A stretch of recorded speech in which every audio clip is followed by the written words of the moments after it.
Salut. Alors aujourd'hui dans la vidéo on va voir comment changer un interrupteur facilement et les astuces et les précautions à prendre. Donc le but ça sera de changer cet interrupteur là. Donc là c'est un interrupteur qui a à peu près 45 ans.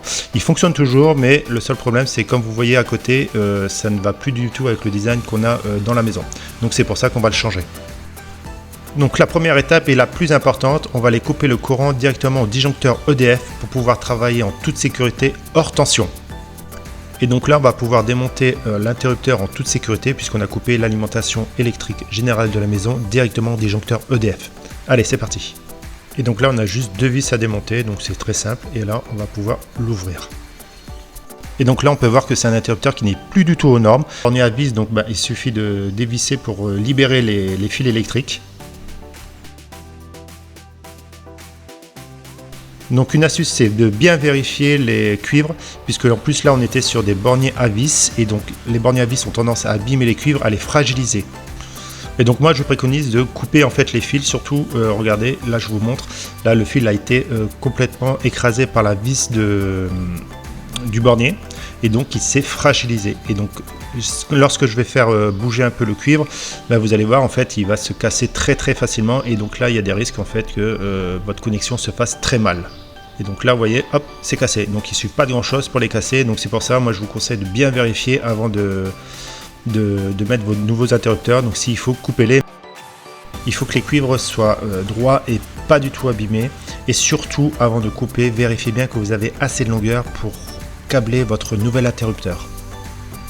Donc on va déjà prendre la pince coupante pour pouvoir les couper. Donc ça, il n'y a pas de souci, il n'y a pas de problème. Donc on coupe à ras. On va les redresser s'il faut pour avoir vraiment des cuivres bien droits pour être tranquille. Et ensuite on va prendre la pince à dénuder. Donc moi j'utilise ça.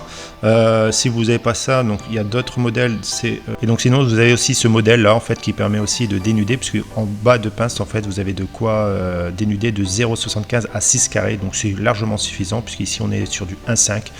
Donc c'est tout bon.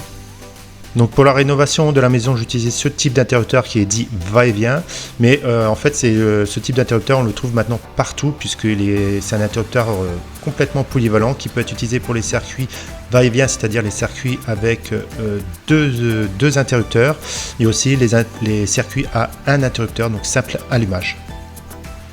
Donc là quand on retourne l'interrupteur, donc on va voir le schéma de câblage où on peut voir le bornier L, le bornier 1 et 2.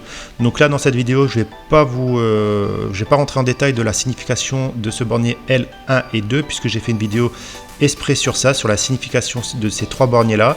Donc je vous mettrai le lien en description pour que vous puissiez aller la voir. Là je vais juste vous indiquer à quel endroit rebrancher vos fils pour remettre votre interrupteur en service.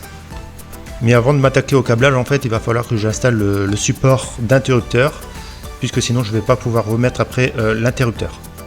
Et donc ça c'est la plaque que je vais utiliser pour fixer mon interrupteur. Et si vous regardez dessus, j'ai un système de griffe. Alors le système de griffe est autorisé uniquement en rénovation, puisqu'en fait ma boîte qui est encastrée dans le mur, je n'ai pas de vis qui permettent de fixer sur la plaque. Et si il faudrait mettre des vis, en fait il faudrait que je casse tout le béton, je change la boîte, mais c'est du gros travail. Si par exemple vous avez ce type de boîte avec système de vis, dans ces cas-là vous allez utiliser les vis et non pas les griffes. Donc là je vais mettre l'interrupteur, et ensuite on va pouvoir passer au câblage. Donc pour le câblage, vous allez mettre un fil sur la borne L. Donc ici c'est rouge, donc il n'y a pas forcément toujours de couleur, mais c'est la borne L. Donc moi je mets la phase rouge, comme ça je me trompe pas. Voilà. Hop. Et ensuite le deuxième fil, vous avez le choix entre le bornier 1 ou 2. Et donc vous faites comme vous voulez. Tant que vous avez mis un fil sur la borne L, donc vous pouvez choisir le 1 et 2, il n'y a pas d'importance. Donc moi le deuxième fil je vais le mettre sur le 1 parce que c'est le bornier le plus près là, donc c'est plus simple. Et donc voilà, donc maintenant il n'y a plus qu'à positionner l'interrupteur et ensuite le visser au niveau des griffes. C'est une question que certains se posent, c'est dans quel sens monter l'interrupteur, savoir si on fait un allumage en appui haut ou en appui bas. Alors pour ça j'ai fait une vidéo aussi dédiée à ça, donc je vais mettre aussi le lien en description, n'hésitez pas à aller la voir. Et pour ça moi je préconise faire un allumage en appui bas. tout simplement. Donc si vous voulez savoir pourquoi, n'hésitez pas à aller voir la vidéo. On peut finir le montage de l'interrupteur. On va commencer par l'enjoliveur.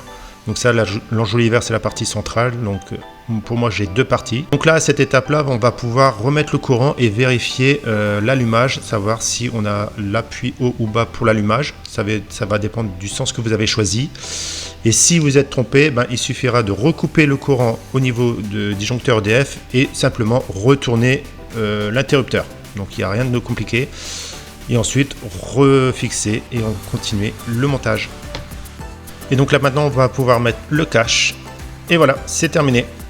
Donc, en résumé, on va travailler tout d'abord hors tension, c'est-à-dire qu'on va couper directement l'alimentation électrique au disjoncteur EDF pour être sûr que la maison soit hors tension, qu'il n'y ait pas de souci. Ensuite, on va vérifier l'état des cuivres, savoir s'il y a besoin de les recouper et les redénuder surtout. Ensuite, positionner votre interrupteur, vérifier le sens de l'allumage et puis remonter complètement l'interrupteur. Et c'est terminé. Voilà, rien de compliqué. Donc j'espère que cette vidéo vous sera utile. N'hésitez pas à vous abonner et à faire un petit like. Je vous dis à très bientôt. Bye bye.